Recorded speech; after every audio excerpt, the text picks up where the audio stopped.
And if we say, don't touch that burner because it's hot, until they put their hand on that burner, they don't know what hot is. And that's any child.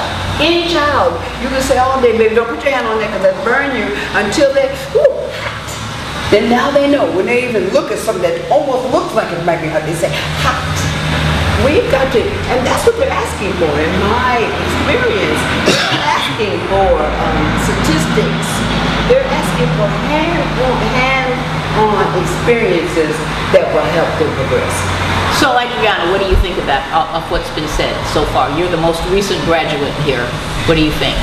I think I know we're talking about hands-on experience. What do you think of what's being said? That kids are graduating from school, they're not qualified to get jobs, they're not qualified to go to college, they're in limbo. Businesses sometimes hire them but are disappointed because, as Joyce can tell you, they hire kids who you say make 1.5 times the recipe, but they can't do fractions. Their companies are willing to train kids within their own job. Like, I will help you cook, I will teach you how to cook, but you have to know how to do fractions. I will teach you how to do my manufacturing business, but you have to be able to measure the wood to cut it and not waste my lumber and cost me money, waste my flour, or make bad pizza and cost me customers. So what do we... Before you get started, this is sort of coming from our perspective. It'd be also worthwhile for us to know what your educational experience has been, what you're doing now. Because at this point, the things that I put in the email. If you could touch on some of those. So when I first went to Beach, when you're talking about the hands-on, I think I expect that a lot from schools now, hands-on, in education a lot. Because when I went to Beach, I went right into honors because my teachers pushed me to honors. They did that personal relationship at my school, at Rainier Beach High School. I had the personal relationships, which was a big, humongous plus, and I really emphasize that should be really enforced with teachers. Even though, like, you said it's not in the job description, but it should be enforced. Personal relationships helps a lot. Progression with students, to help them that they can reach the limits, reach the sky. It's all possible. And so I do expect there should be more hands-on experiences, because I did take a construction class in high school, and that helped me a lot where I'm working right now, because they teach me how to work and how to get my hands dirty, measure everything, because of high school, not because they had to teach me. I already knew it, and they were like, oh, you already know. It surprises them. and where are you working now? The aquarium. It's like maintenance, but it's also it's kind of like janitorial.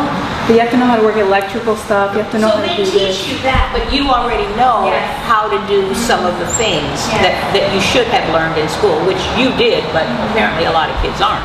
Yeah, when I first found out about those classes, you kind of have to find it on your own. I found it with my counselor because I went to Jurdy. I don't know if you guys know Dan Jurdy. He's a counselor at Rainier Beach. I went to him every day, updating, what's new. So it's also the student's responsibility to, get in, go everywhere and be nosy. It's kind of like the main goal at Beach. I felt like really comfortable there. And so you kind of have to find those low-key classes, because the construction class was right behind the school. I mean, nobody knew about it. And there was also this airplane program there. I don't know what it was called. Maybe I heard that, and I saw students from the north end coming in from there, like, oh, I'm coming to this class. And, oh, okay. I should have went in, but I wasn't really interested in that majoring. But it would have been nice to experience with it. But I had a construction class. I was very happy with it. Also math, like I said, math should be enforced, because I couldn't. I reached the calculus level, but there wasn't any math teacher that could teach calculus. And so that was kind of my disadvantage at Beach, which I wish they would have had. I mean, they told me to get on the computer. I can't discipline myself to get on the computer. I'm not the computer person. I, can't teach myself calculus. So I do enforce, math a lot. And I have an example. My brother, my sibling, Luis, he's a sophomore, junior now. He works at Jack in the Box. So I guess I also enforce things to do after school as well, because he has a job. He's out of the street, because there is influences everywhere, and you have to enforce programs like that. And that kind of helped me out in middle school. My after school program was my turning point in my life to actually do what I'm doing right now. But if I didn't have the after-school program, I would have been, you know, the ABC student or the ABC. I don't really care. Let's just graduate. Let's just go.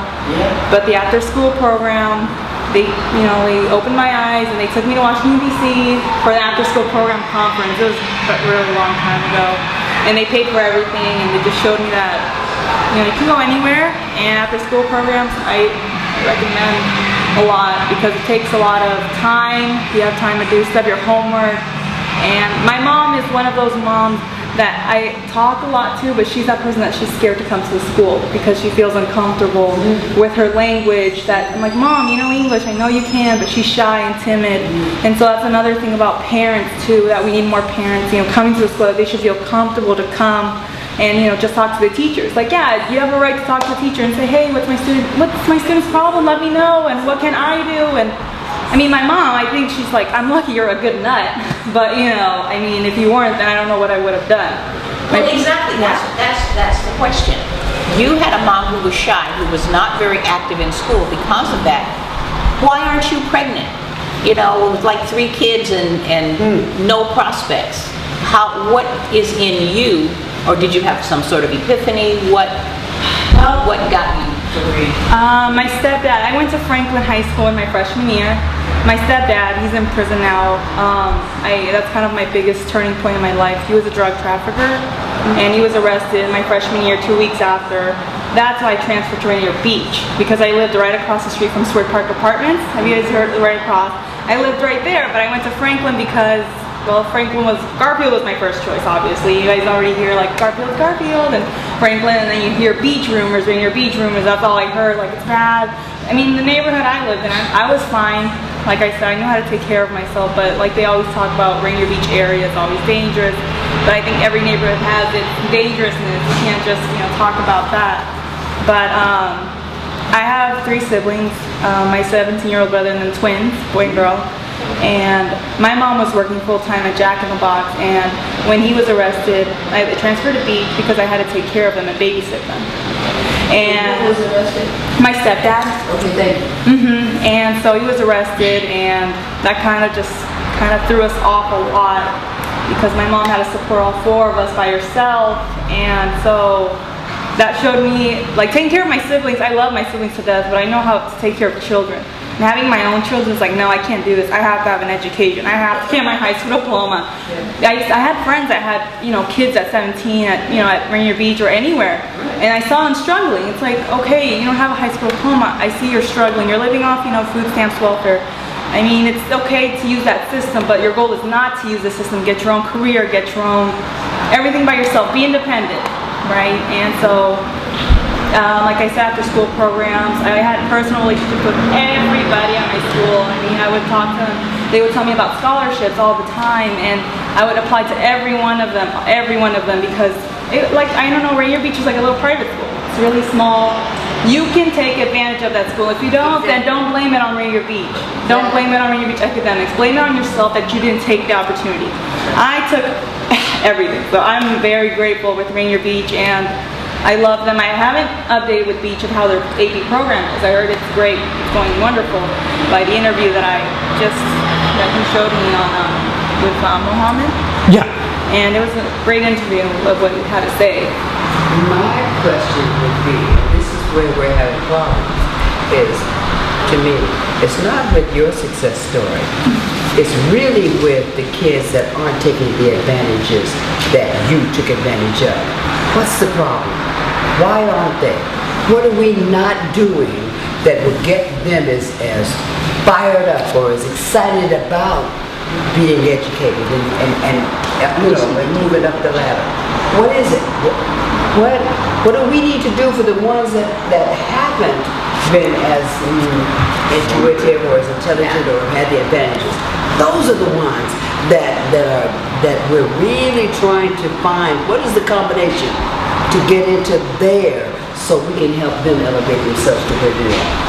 One of them, choose their friend wisely. All their friends they have is mainly one of the main goals.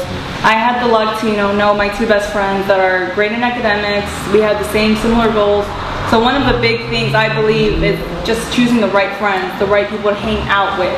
And I hung out with people that, one of them goes, she just left out of state yesterday. And so just hanging out with the people you hang out with is one of the biggest goals. And another one is teachers. You know, like she said, tell them a compliment once a week. Let them know how they're doing. Just, you know, pat them on the back, oh, good job. I do that to my So you're brother. saying that students should compliment teachers as well? Awesome. I told my teachers, oh my gosh, I love this lesson. You did this awesome. And Well, we hold on a second. Remember I was talking about the relationship piece? Yeah. Well, teachers are people too. No.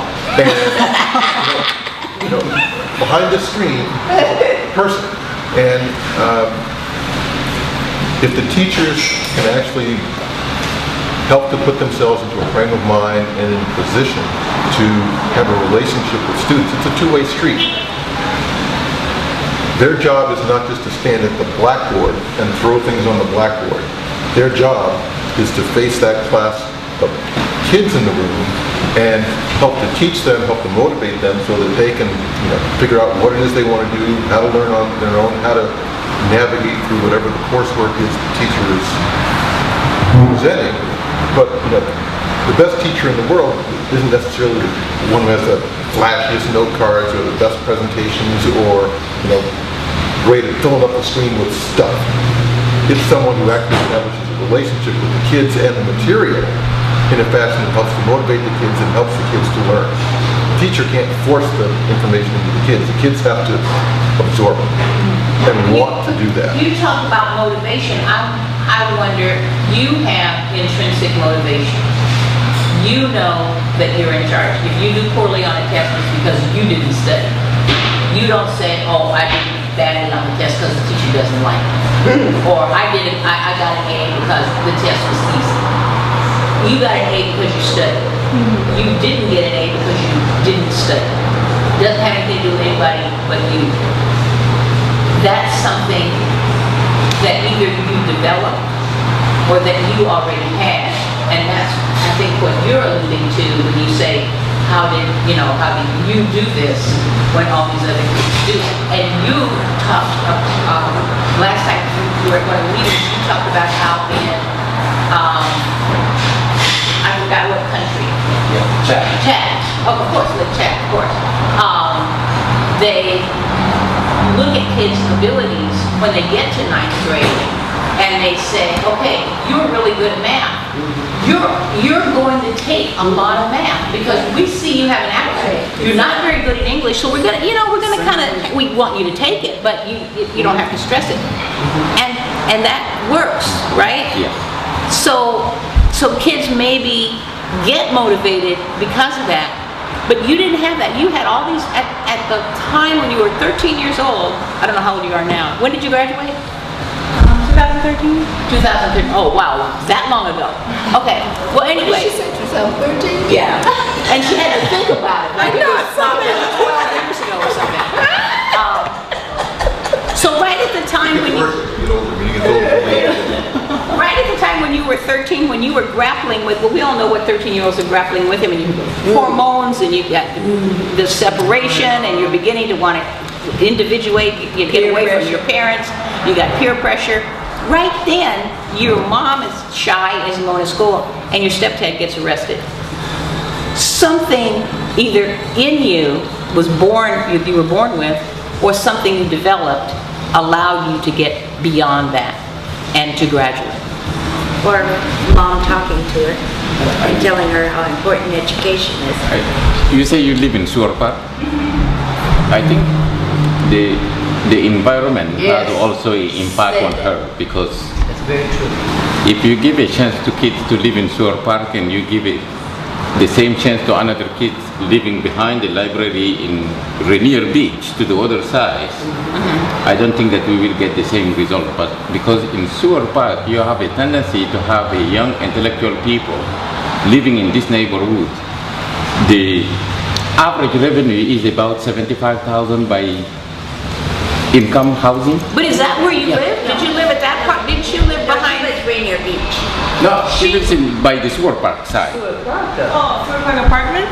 Or I live on Rainier and You Rose. live in the good part. Oh, okay. You live in the rich part. Okay, I thought you live in Sewer Park because yeah, the impact is But when she said Seward Park Apartments, I high noon, that's a tough spot. Yeah. It is a little, yeah. Okay. Okay.